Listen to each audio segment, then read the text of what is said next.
Welcome back to the Law of Relevancy podcast.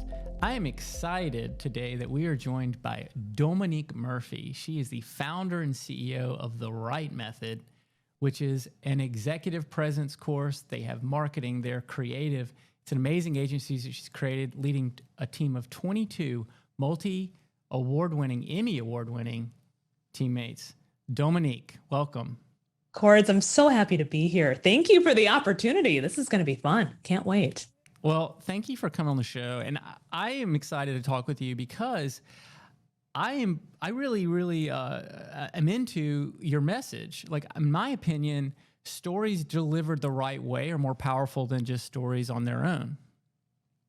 100%. So let's take a step back and talk about the right method, because people always ask, like, what is the right method? The right method is actually a paradox. There is no right method. There is no one size fits all right method. As you and I both know, you have to find what's right for you. Now, we do pride ourselves. Our tagline is telling the world stories the right way. But what's right for one person, guarantee you won't be right for the next person. So it's a full service creative agency that is specialized on telling the world stories, the individualized stories, the right way. That's amazing. And just hearing you even say some of those things, I'm looking at sort of your skill in doing that. Like, for example, you had pauses in there, you had voice inflection, you were able to, hit your punchlines in the way that you communicated that with us. Is that something that just comes naturally to you, or is that something that requires training? It requires time. I liken it to any of us, right? Do we all start running from day one? No, we have to literally lay where we are for a while. Then we get the strength and the energy and the confidence to roll over. And then we get the confidence and the strength to start to crawl. And then if you watch children, I have 2 toddlers myself, they now can run and do all that. But prior to that, they would scale furniture, right? And they had this unshakable desire to walk.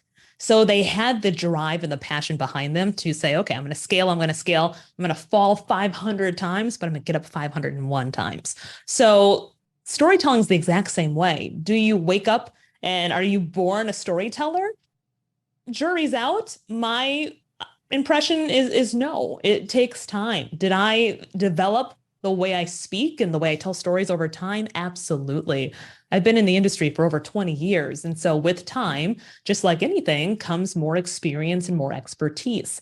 Stories have to be 3 things. A lot of people are out here talking about story, and they really don't know the basis on how to tell a story effectively. And stories have to be 3 things if you want conversion. They have to be memorable, they have to be relatable, and they have to be authentic.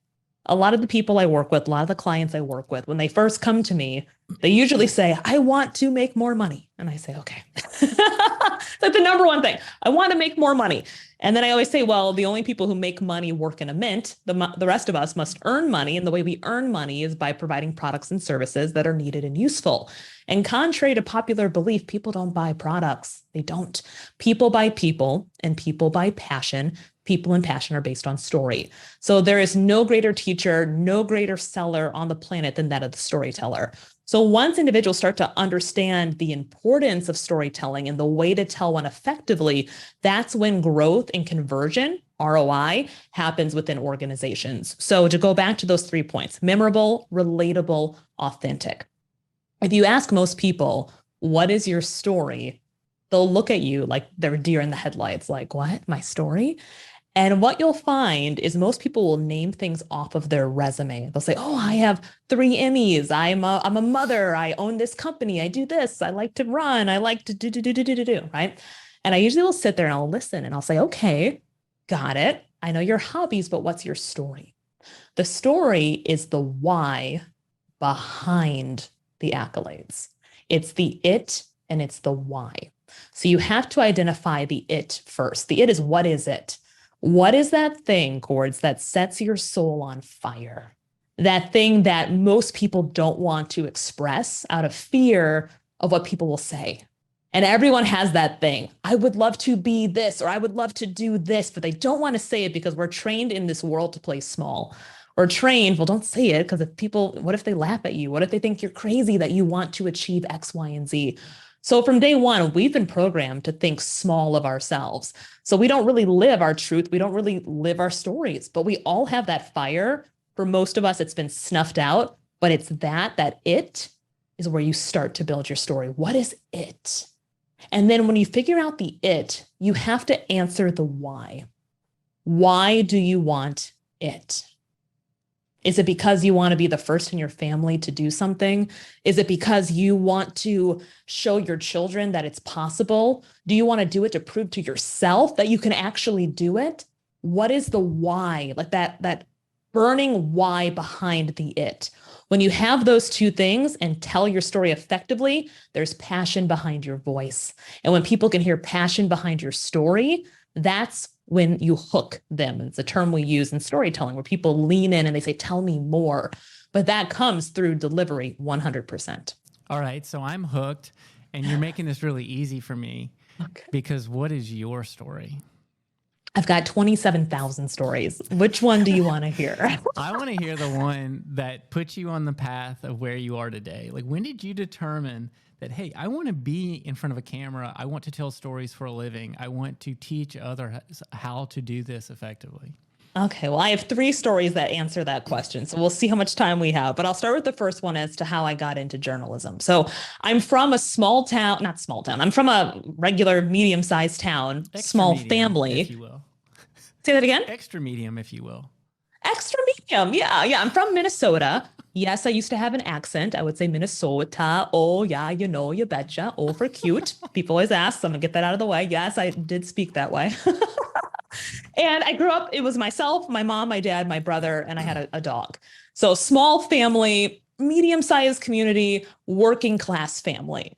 So I was always taught from a very early age that if I wanted anything in life, I had to figure it out and work for it. So those were the pillars I was led to or grew up with, that anything in life is possible, but you have to figure out the solution. So as you learn more about me, you'll find that I'm a very solution-oriented person. I never say I can't. The question is, how can I? What needs to be done? How do we collectively make this happen? Because there's a solution to every single problem if you're willing to look for it. So when I was 13 at the time, and prior to being 13, I was always a thespian. So that, for those of you who don't know what that term means, I was an actress. I like to act in plays and was always the kid when Thanksgiving came or the holidays came, I'd be like trying to do like a little play or a show for my family. Okay. Ooh, so how about a talent show? Can we do a talent show, please? I was that kid. My brother, polar opposite.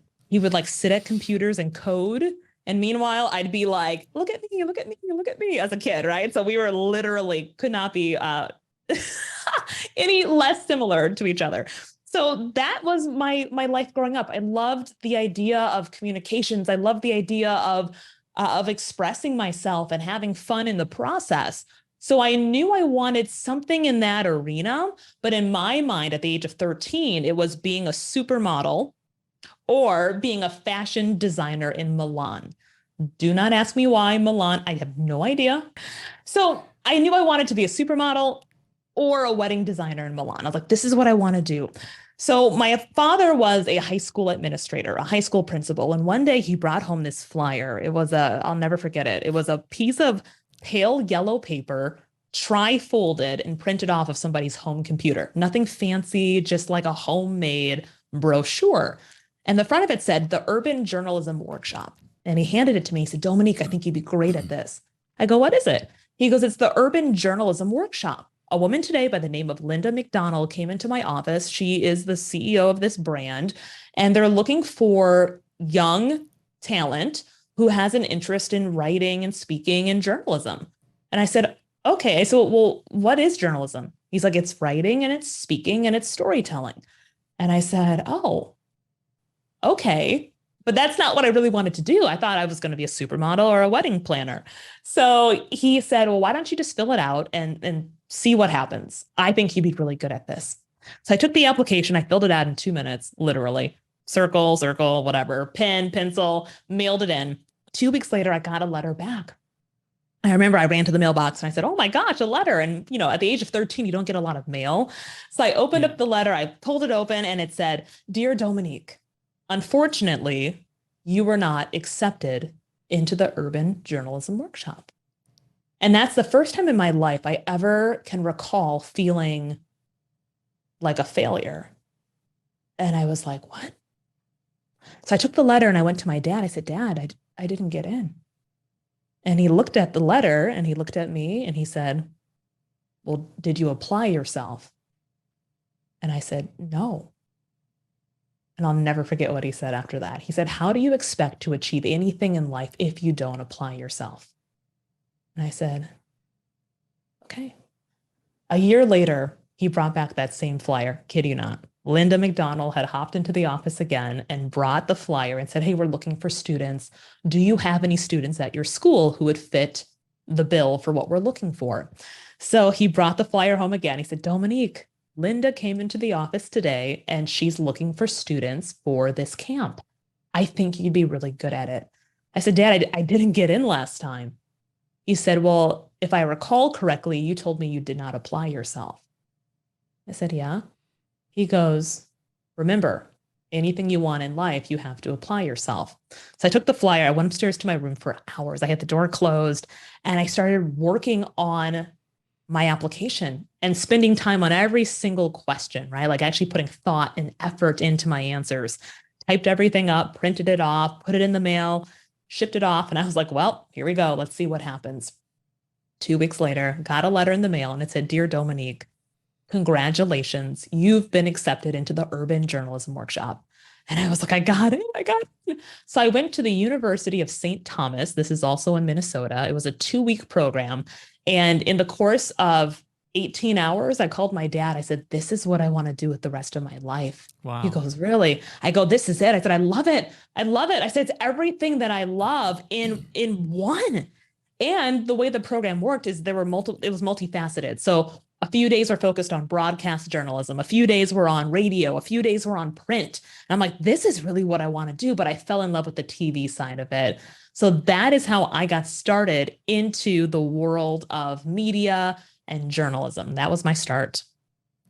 That's a great story. I like also one of my favorite parts of story is the twist. For me, I feel like that is critically important to keep people's attention. And in yours, your twist was you didn't apply yourself and you didn't get in. Because nowadays, if somebody were to hand you that, it seems like 100% of the people would get in and it'll be delivered on the internet. And all you have to do is log in and all 1,000 people will get to participate in the workshop. But it sounds like they were selective and you learned a valuable lesson. And now the world better watch out for Dhomonique Murphy.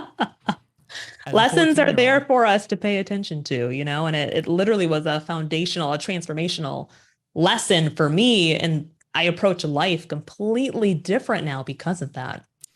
When did you get your entrepreneurship spark? When did you get that desire to be an entrepreneur? That's a great question. Very early on. So my dad was always an entrepreneur. So I grew up with that. I always saw my dad figuring it out, doing all kinds of things, right? Whether they focused on the homeopathic side. So soaps and oils, like natural essential oils and shea butters and things like that. So I would grow up on Saturday mornings as a high schooler. My dad would be knocking on my door at 5 a.m. saying, Dhomonique, Dhomonique, Dhomonique, Dhomonique, get up. And we would go to the farmer's market. And I remember I hated it as a kid. I was like, oh my gosh, like it's Saturday. I'm 15. Like, what are we doing?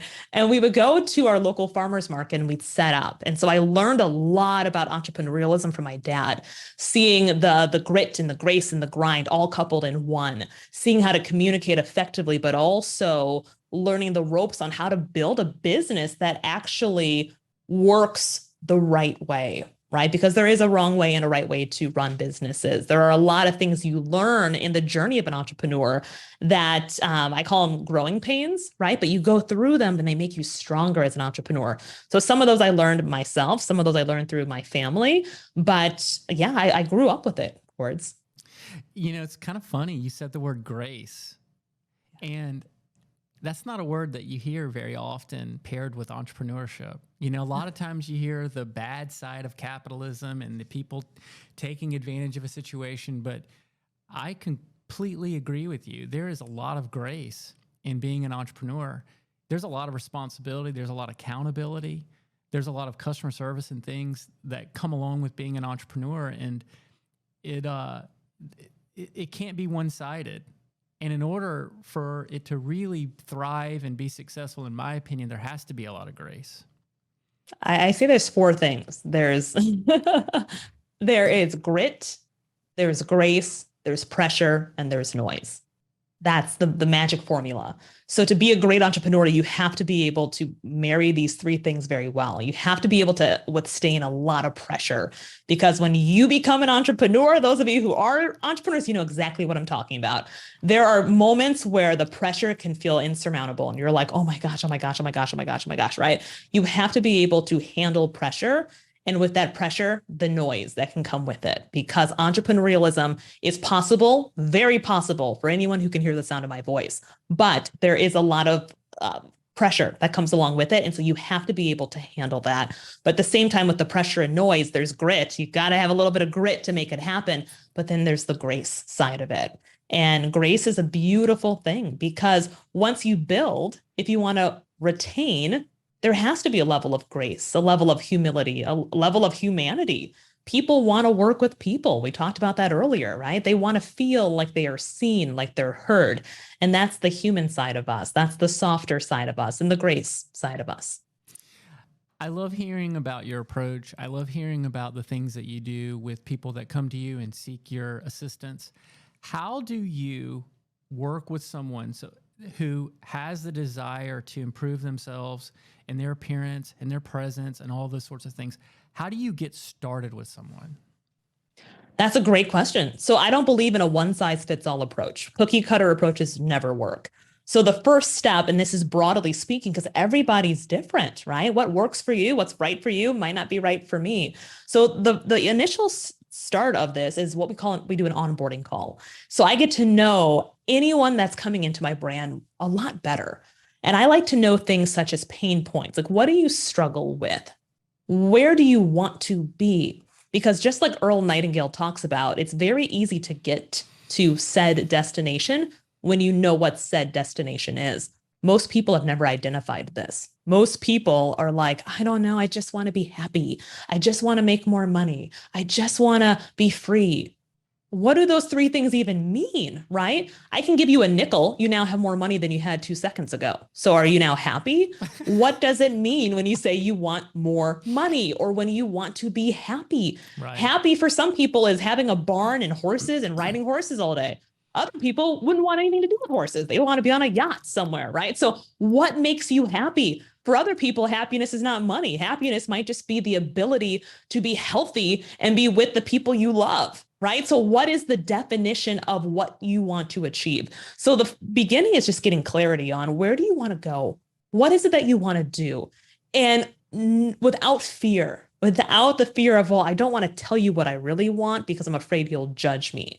So once you identify where said person wants to be and where they want to go, it's a lot easier to backlog it, right? So, okay, we want to be here within the next 12 months, no problem. What has to happen by month 11? What has to happen by month 10, 9, 8? And then you build out a full game plan and strategy. Now we have a blueprint. And here's the thing in life. You achieve said destination if you know where you're going. And if you have milestones and if you have deadlines. Now everybody's accountable and you have a full-blown blueprint on how to get there.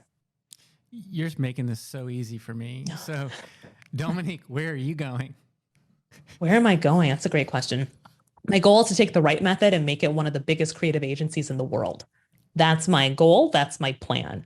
I see that happening within the next 10 years. So for people who are not familiar, the Right Method is one of only a handful of Black-owned, women-owned creative agencies in the entire world, which I'm so excited about and really grateful for that distinction. There's not many Black women who are in this space. So the goal is to continue to grow and scale, to help as many people as possible achieve their goals. What we essentially do, we have 6 divisions within the Right Method. We help brands stand out in the marketplace.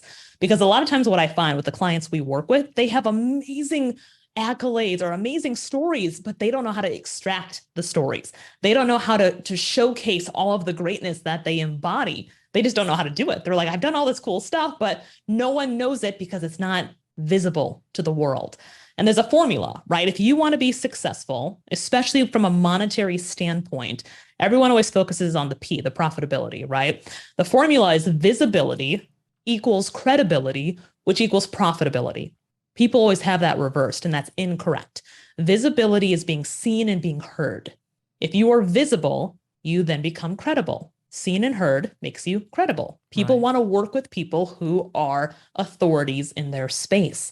When you become credible, people buy from you, right? So I'll give you an example. So let's say I work for an auto insurance company, okay? Actually, let's change that. Let's just say, name an auto insurance company for me, Cords. Progressive. Okay, it took you 2 seconds to name that, right? You didn't have to even think hard. You were just like, Progressive. And anyone out there, let's do the exercise together. You might have said Progressive or Aflac or State Farm or any number of auto insurance companies. I do not work for one of those, and Cords does not work for one of those, yet you thought of a company like that. Why? Because they're visible. On the same token, let's say I create an agency, an auto insurance agency. Now, this is hypothetical. Okay, I do not have an auto insurance agency, but let's call it Dome's Auto. Dome's Auto, yeah, right? So Dome's Auto is created, and I come to you and I say, hey, Dome's Auto is the premier auto insurance company, and here's why. And I give you really good concrete reasons why Dome's Auto is like the creme de la creme of auto insurance agencies. Most of you are going to say, wow, that's amazing. Congratulations. Some of you will look me up and say, Dome's Auto. Okay. And what's going to happen when you look up that name? Nothing. You're not going to find anything about Dome's Auto. So naturally, you're going to say, hey, congratulations, but I'm still going to go with the company I named in the beginning. And the reason why is because they're visible. You've seen their names on billboards, on the sides of buses, commercials, digital ads. You've seen them everywhere. So in your mind, you're comfortable, they're credible, they get your money. So the key for individuals, for businesses, for corporations, universities, government institutions, you name it, they have to focus on visibility. That visibility always leads to credibility, which leads to the ROI. ROI from a financial standpoint, ROI from a community building standpoint. And the number one thing, honestly, is from a trust standpoint. You have to achieve what we call know, like, and trust in the marketplace if you want to be around for a long time. People have to get to know you. Once they get to know you and you deliver what you say you're going to deliver and results, and you make people go, wow, this is great, right? Then they start to like you. Once you prove yourself to them, they trust you and you get a client again and again and again. So it's know, like, and trust, which is the grandiose formula for that level of success. So one of the things that I've observed out in the wild is that there's certain people that are just naturally talented and can naturally be very comfortable with telling their stories.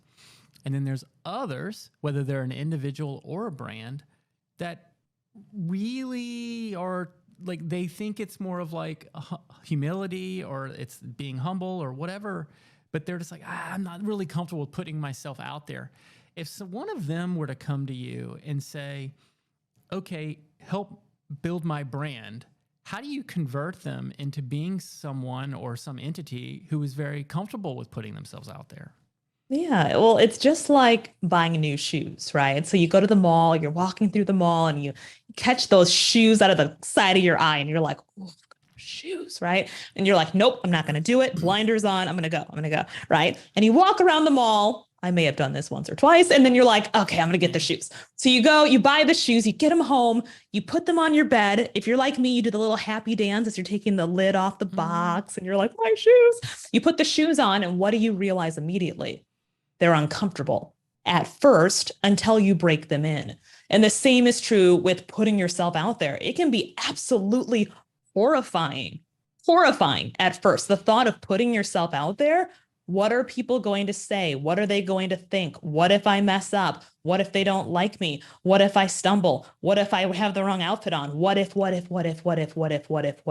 That's called imposter syndrome. There was a Forbes article that came out recently that said 86% of people, and I actually think that number is higher than that, to be quite frank, suffer from imposter syndrome. That's where you don't believe you belong in said place. You don't believe you're worthy of it. You don't believe you should be there. I'm not good enough.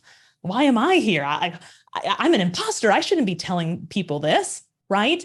And that's because of our limited beliefs from day one. Every single person who can hear my voice has been told at some point in our lives that we're not good enough in some way. Whether someone said to you, you're not smart enough, you're not pretty enough, you're not rich enough, you're not connected enough, you're not whatever enough. Everyone's been told that. And the problem is most people have believed it. So we go through life of like, well, don't ask for anything. Don't be too loud. Just play small, because when you play small, you fit in with the world. I'm here to tell you that you want to stand out. And it's not as easy as, oh, just turn on this switch and it will happen. It's like the shoes. It's like working out. Nobody goes to the gym for the first time and starts bench pressing 200 pounds.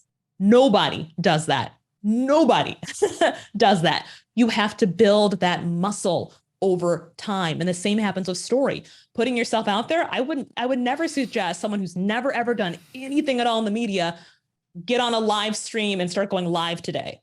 That is like horrifying, right? If you've never done it before. So there's incremental steps. There's steps you have to take to get there. Dr. Martin Luther King once said that in life, it's like looking at a staircase. You just have to put one foot in front of the other. You don't have to see the top. You don't have to see what the end result. Just take one step and then another, and then you're going to inevitably get there because you're taking one step at a time. So for anyone who's like, I want to do it, I see the benefit of it, I'm just scared to death to do it, I say do it and start. Growth is uncomfortable. And for anyone in this world who wants to wake up one day and not go, wow, I lived my life and I didn't do anything because I was scared of what people who don't even matter to me would say or think about me, that's a sad place to be in. So the key now is to understand that growth for anybody is highly uncomfortable at first until you build that muscle memory to get around it. I often tell a story of my truth, how I started to come out and tell myself, because for years, I was incredibly fake, super fake. I was the girl who was like, yes, whatever you want. And I was a yes person. I would say yes all the time. Why? Because I had major self-esteem issues. I would say yes all the time because I wanted everyone to like me. And I was so afraid of like, if this person is mad at me or if they don't like me, oh, the world's going to end. And I know a lot of people fall into that trap. And I'm here to say I was one of them. And I'll tell you who changed my life. I was actually working in television at the time. I was working in Cleveland. And I was a TV host in Cleveland. And I love to speak to young girls. I love it. Like, I just love helping young women realize how freaking amazing they are. Like, I just love that. So I was speaking to this group of young girls. And I came in, and they're probably about 15, 16 girls between the ages of 5 and 14, right? Like a youth group. And this one girl looked at me and she said, can we play a game? She was 13 years old. I said, sure, let's play a game. Now, I'm thinking she's going to say something like tag or Red Rover or something like that. And I said, what game should we play? She goes, we want to play What Do We See When We Look at You? Oh, geez. I'm sorry, what? And she goes, we want to play What Do We See When We Look at You? That sounds terrifying. And my face was like this. I was like, wow. Okay. Right. So I was like, how do you play? I've never heard of this game. I said, how do you play? She goes, you're going to stand there. And they, like the firing squad, were like a U shape around me. She's like, and we're going to say things we see when we look at you. Oh, God. I said, That okay. sounds like the plot of every teen movie. Yeah. Intimidating. And I'm like, I'm intimidated by a 13-year-old girl now. I'm like, okay. So I'm standing there and these young girls start saying things like, you're really pretty. You're really nice. Wow, you have really nice clothes. I like your earrings, things like that, right? And then the comments started going into comments that were very concerning to me. Things such as, I could never do that. You must be really lucky. It will never happen for me because of X, Y, Z. Yeah, me too. Yeah, me too. Right? And as I sat there, or stood there rather, it was like my body was sinking into the floor. And I thought, what in the world am I projecting that's making little girls think that success is not possible, that achieving what I have achieved or surpassing what I have achieved is not possible. That's a massive disservice to this world. And so it was that little girl who literally in 2 seconds transformed my mind to say, oh my gosh, what am I doing? Because these girls are telling me to my face that they don't believe they can do what I have done or surpass what I have done. Yeah. So that was my wake-up call of like, oh my gosh, because I wasn't transparent. Like I said, I was very, life is perfect, everything's great. And I never was real with people. And so on that day, I vowed, like, moving forward, I was just going to be Dhomonique, unapologetically Dhomonique. And you're either going to like it or love it, or you're not. And either way, that's not my business. It doesn't matter, because I know I love myself and I know who I am and my truth. And once I started to become authentic, relatable, I became memorable. The three things we talked about was story. And people started saying, wow, I had no idea that is your story. These are your stories. Like, you're just like us. Yeah. I had no idea, because what you see on social media for a lot of people is a facade. I call it the representation, right? It's the representative. It's not real life.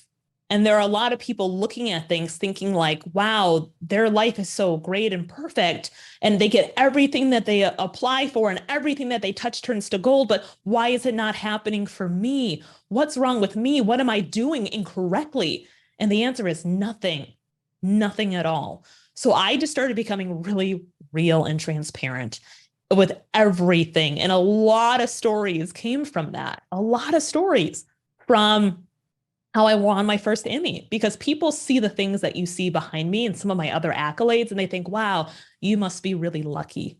I get told that at least once a week. Oh, you're really lucky. You're really lucky. And they don't hear the stories behind what they see. Now, everything you see behind me has a huge life-altering story behind it. Literally everything you see in this background has a really gritty story behind it. So I can share one, Cords, if you'd like. Well, I'd like to perhaps, yeah, and it might be the answer to my next question, because Sure. I think there's some mystery and maybe some magic, or just plain skill, or just authenticity. I'm not sure what it is, but there's an element to you that does come across very authentic, right? And there are a lot of people that are putting themselves out there in like a very big way, and they come off very cheesy, like these gigantic egos and those types of things. And it sounds like that experience that you had really helped put in perspective some important things for you, to help pull you into a place where you could be even more influential, because you have now this ability to relate and to understand where people are coming from, and understand, how do you, let's say we do some of the things that you're teaching, and we use some of the skills to put ourselves out there, and it starts to work, and we like, oh, you can feel the rhythm and you get some traction and whatever. How do we stay humble? How do we keep that in check? And how do we stay authentic? Yeah. Two things. So the first thing, going back to your first point, Cords, nobody likes a shiny diamond unless it's on your finger, right? So the shiny diamond stories, that's why people come across inauthentic. And whether you're trained in storytelling or not, anyone can identify what feels false. It's just a human trait, right? We're like, oh, he's fake, she's fake, they're fake, right? I call you it can the just BS look at filter. Everyone, the and especially now with social media as prevalent as it is, everyone has got a highly trained BS filter. Yep.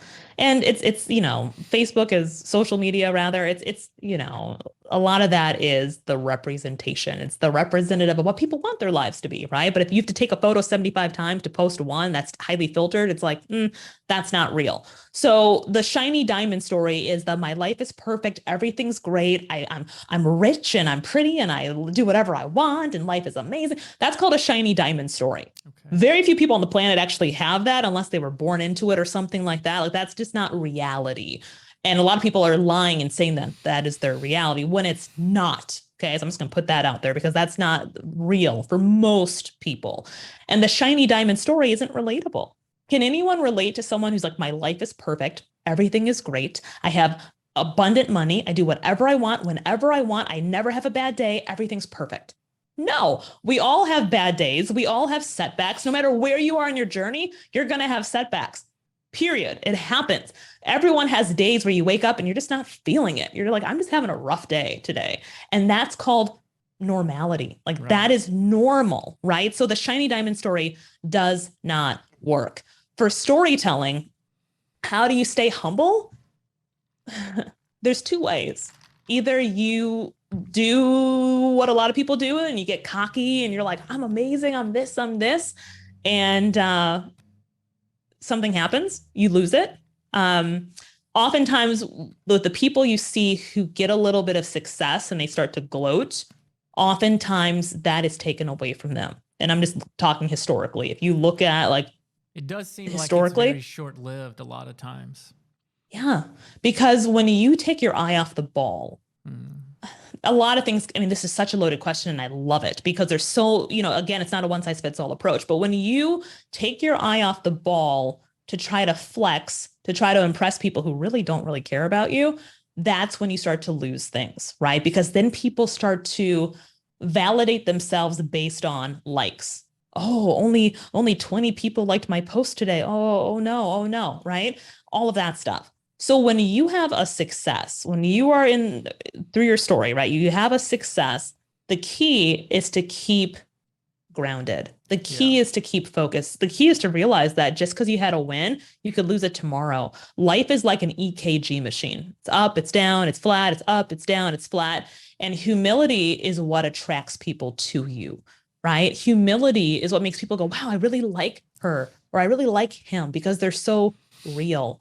I think also in life, everyone goes through different phases, right? In their journey, but you get to a point in your life, and hopefully everyone gets to this at some point, whether you're 19 or 25 or 75 or 105, right? Hopefully everyone goes through this at some point, but you hit a point in your life where you're no longer looking for the validation of others to make yourself feel big, and you don't care, right? So a win, if I have a win, I'm like, awesome. But I don't need to be like, hey, buddy, like that's not necessary, because it's like, who are you doing it for anyways? That's the it and the why that we talked about in the beginning. So humility is something that's practiced. And as you achieve success, the hope is that you stay grounded, because I truly believe in life, no one is better than you. No one. And on the same token, you're no better than anybody else. And so once you start to adopt and believe that philosophy, like there's no one on this planet who's better than me. Nobody. And I firmly believe that. And I also believe I am no better than anyone else on this planet. I don't believe that. I don't. I think we're all beautifully designed and uniquely made and have so many gifts and talents. And so when you start to look at things from that lens, rather than I'm better than everybody else from an elitist standpoint, that's when success really starts to happen more and more. And you'll find when you become humble, you start manifesting more and more success inevitably. Yeah. And perhaps it's you always stay within reach of relatability. Yeah. As long as you're always relatable, if you're putting yourself out there as a shiny diamond, you're going to become unrelatable very quickly. Yeah. And it's not fun. I just like being real, like that's like my middle name is I just want to be me. And I don't want to feel like I have to be on all the time. Yeah. And so when everyone can find their truth and who they really are and what makes them happy, like internally, life just becomes easier. It just becomes more freeing. That's great. So let's talk a little bit about where you're headed, the growth of your brand, the growth of your agency, and just really quick, tell us a little bit about your agency and how somebody might hire you if they are really, feel receptive to what you're talking about today. I would love that. They can learn more by visiting therightmethod.com, and that's RIGHT, therightmethod.com. We are a full service creative agency with 6 divisions, helping brands, corporations, companies, individuals shine and stand out in the marketplace. So the 6 divisions we specialize in are marketing, public relations, video and photo production, social media, communications, and executive presence. So it's a full scope approach to helping individuals. Because what I found is that a lot of people come in looking for one thing, realizing they need something else, right? So let's say someone comes in and they say, I really want PR, public relations. I want to have TV appearances. I want to be on the map. I want people to know me, and I want to be in a public facing position. I want people to see me on these shows. Okay. What we find when we do a deep dive under the hood of the car is that certain things are missing or broken. So for instance, if you want to be a face on doing appearances on TV shows, you better have a really good social media account. Okay. Now, a really good social media does not mean you have to have 1 million followers. Does not matter. You can have 300 followers and get on TV. But what you have to have is presence. So your social media, if you are, let's say, a doctor, then when people go and search you, they need to see that everywhere. When they go on your Instagram, they need to see posts about quotes and stats and you in your white coat and talking about medical things. That's what they have to see. So it's a full service, full scope agency that allows individuals to realize, okay, I might need this and this. There's the know, like, and trust factor. It's all in one house, and we're able to service individuals in that way. So they can connect with us by, again, going to therightmethod.com. On that website, probably the easiest way. You can find all the links to all of our social media channels. We're on 7 different platforms, from Facebook, Instagram, Twitter, TikTok, LinkedIn, Pinterest, YouTube. I think that's 7. So you can find us there, and then email. Everything is on the website. That's fantastic. I'm sure a lot of people are going to come find you there now that they know more about you. Thank you again for joining us today. It's been a pleasure learning a lot more about your methods and just getting to dig at some of these things that can be super squishy and undefinable. And you seem to have it very well figured out. So I really appreciate you explaining it to us. Well, likewise, my friend. Cords, it's been an absolute pleasure. Thank you so much for the opportunity. You got it, Dhomonique. And you can find us anywhere that podcasts are found, across all of social media, on Bake More Pie's website as well. Thank you again for joining us. We'll see you next time.